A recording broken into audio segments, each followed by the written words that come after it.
Hey guys, today's video we're going to be taking a look at the unboxing and a review of the NZXT S340.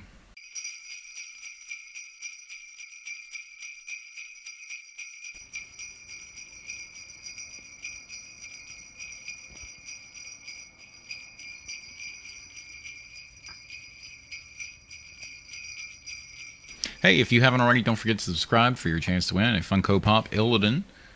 That's for when we hit 200 subscribers. And so today we're looking at the NZXT S340. So here's the box that it came in. And this is me doing the unboxing. I didn't take any video because I had some video issues. But I did have my cell phone, so I did actually take some pictures. So the box was a little hard to get out of, like the case was hard to get out of the box. But that's okay. I had my very short helper, and he did a great job. Here's just your general instruction booklet set up, showing you where some of the stuff is, and Razer stickers because this is the S340 Razer edition. And here's the case itself.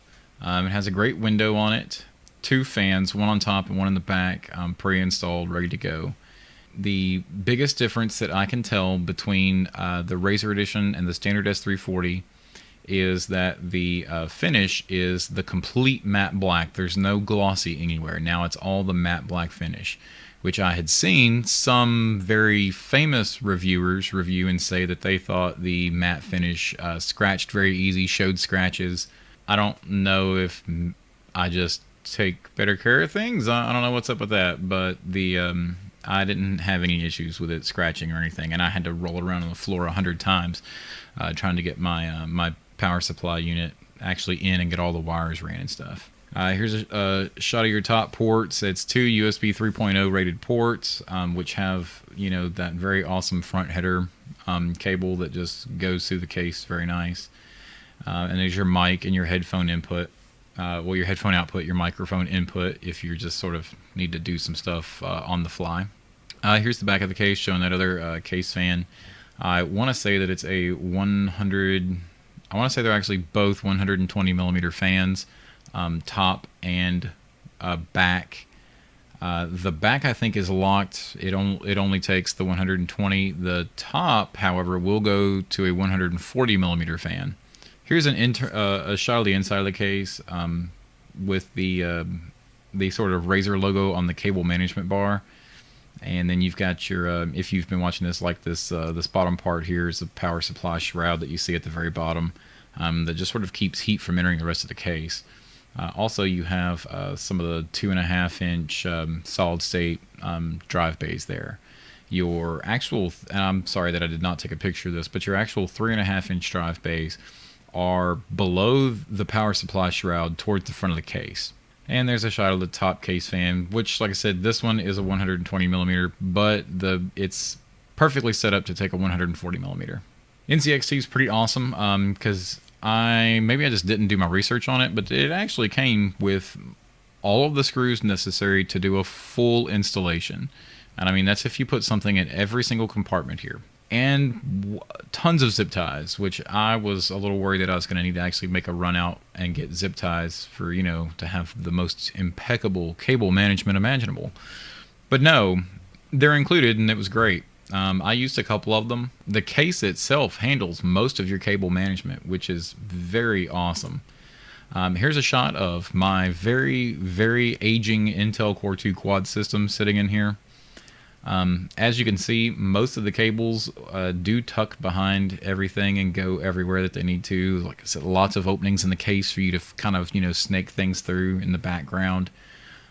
So now on your back panel and what you see behind the cable management bar might be a little messy for some people. I did try and go the extra mile, and I actually had some Velcro reusable cable management strips that I had gotten from Best Buy that were Dynex brand, sort of similar to this guy.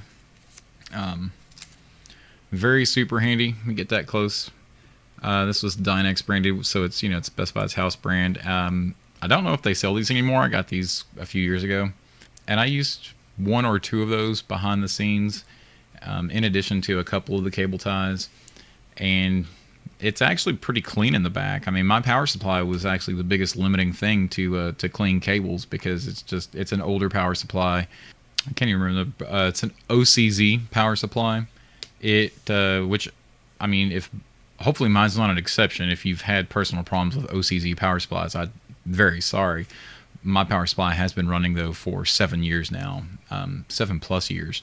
So I can, as far as that, I would recommend an OCZ power supply to anybody. But mine was purchased before modular power supplies were the norm.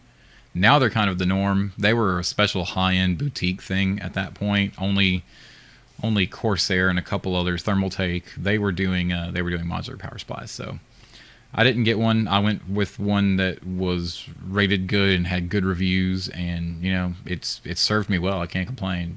It's been murder on cable management, because I upgraded from a Chief Tech case, a Chief Tech full tower case that I purchased a few years back, and did it for more room, and that's going to be the comparison. So I'll go ahead and stop. Any questions you've got about how this case compares to any other case in the world, I cannot answer that for you. You're going to need to look at other reviews for that. I'm sorry, it's just the way it is. The only case I have to compare this to is the Chief Tech. I think it's actually the model became the Dragon model. I'm not sure, but it's the traditional Chief Tech full tower case. Let's take a look at how this compares sound-wise and heat-wise, because realistically, that's all you care about in a case. First of all, if it's ATX spec, it better hold all your stuff. I mean, that's just all there is to it. Cable management is a huge plus, because cable management can definitely help you control heat issues. So true performance comparison, the Chief Tech case ran 86 decibels at idle and full load. Now I used Decibel Tenth, a software app for my phone, to check that. Now that's compared to 88 decibels at idle and at full load on the NZXT case. Now this could be attributed to the NZXT case. When you open it up and you're looking at the electronics for the super cool lights and the fans and stuff, they specifically tell you not to plug them into the headers on your motherboard and to just leave the setup alone. Now that's something I'm probably going to fix, because the 88 decibels is a little louder than you would expect. And some of that is the Chief Tech case is the traditional edition. It doesn't have a window and it doesn't have a top fan, whereas the NZXT does have a top fan, which will always make the case seem a little louder, because that fan noise is just right there, closer to your ears, closer to your working environment. I could possibly plug that into the motherboard, and the system will probably tell that to, you know, hey, we'll ease back a little bit. So, and again, the Chief Tech case, which only has slots for 80mm fans, and I was running it with 3, one for intake, one for exhaust, and then a secondary intake that went right across the hard drives to try and keep them as healthy as possible. And then, of course, you know, this is not counting power supply and CPU fan and GPU fan. Those are excluded since we're just looking at the case. So 3 80mm fans versus 2 120mm fans, but they're not being plugged into the headers on the motherboard, like 2 of the 80mm fans in the Chief Tech case were. So the NZXT is actually 88 decibels at idle and full load, so it's 2 decibels louder. As far as cooling, this is where it gets a little more interesting. Because the fans are actually running at a more constant, when the computer's at idle, which here I'm using OpenHardwareMonitor to check for temperature and CPU load. So at idle, with nothing specifically maxing the processor, so it's just background, this, that, and the other. So less than 10% load on each core. I was running 58 degrees Celsius on the Chief Tech case, 59 degrees Celsius on the NZXT, but I used SilverBench, which is an online kind of processor testing format. Just sort of adds a little stress. So you're looking at least 90% load on the actual CPU cores itself. So I was getting a max of 74 degrees at full load on the Chief Tech case, so a little warm. The NZXT, I never got above 72 degrees at full load, which again, at least 90% load on each and all of the cores. So as far as that goes, some advice for actually for that, I would ignore NZXT's recommendation and just, it's very easy if you're buying this case, clearly you know how to set up some hardware.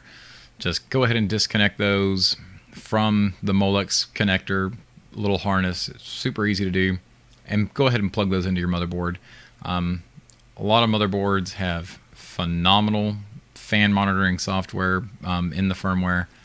Let that do it. That's actually going to let the case run cooler and quieter. One other note on the NZXT S340 Razer edition, I of course would love to show you the cool underlighting effects and the front panel lighting up. That's going to have to be in another video. It looks like the S340 is running into some of the same issues as the H440 Razer edition, in that the the lighting kits aren't the highest quality. So mine came non-operational. NZXT reached out to me after I submitted a ticket in 3 or 4 hours and started processing an RMA right then and there. So I should have that soon, and as soon as I do, I will post at least some really cool looking video update showing off the underlighting and the front panel logo that lights up. So that's all I've got. Do I recommend the S340 Razer edition? Absolutely. First of all, it looks cool. Tons of cable management options.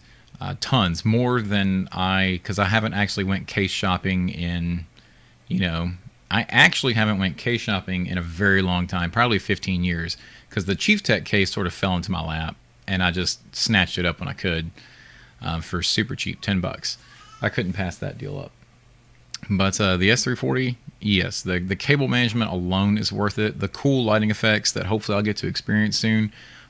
They really look good on their website and other. I've seen some Instagram photos of it, and they look great.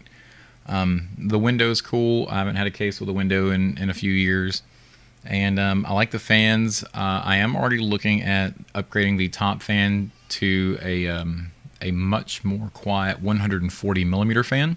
Now, the standard S340, if you didn't want some of the Razer touches to it, like the all matte, if you were looking for the glossy finish, the standard S340 is, it's almost the same case. It's just some of the Razer touches that are on this and the finish options.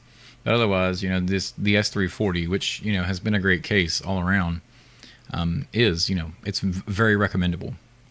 The only thing that took some getting used to is there's no place for an optical drive. But when it comes to mobile computers and stuff, we're an Apple family, so we have a super drive, and it plugs in. There's no recognition problems. All the motherboards now supports booting off of a USB. Well, most of them just support booting off of USB, period. But you can also boot off of a USB attached drive, like a super drive. So that would be my one gripe, but at the same time, I saved a ton of space by cutting down on going to a mid-tower format instead of a full tower format. If you have a multi hard drive RAID array, then this isn't the case for you. But if you don't, and you just have, like, I'm running two 3.5 inch 7200 RPM Western Digital Blues in a RAID, and they fit right under the power supply shroud fine. So for most people, this is going to be fine. Most people. If you just absolutely have to have a disk reader, then no, go to the H440. It's a full tower, and it's phenomenal. You see it in a lot of custom PC builds, and it's hard to argue with that. It's good. NZXT went from obscurity to making some of the best cases, period, and I love them for it. Again, don't forget, thanks for watching. Don't forget to subscribe. Funko Pop Illidan, wherever he may be. Oh, he's fallen down. Here he is. I am taking the best care of him I can. 200 subscribers, and this guy could be yours.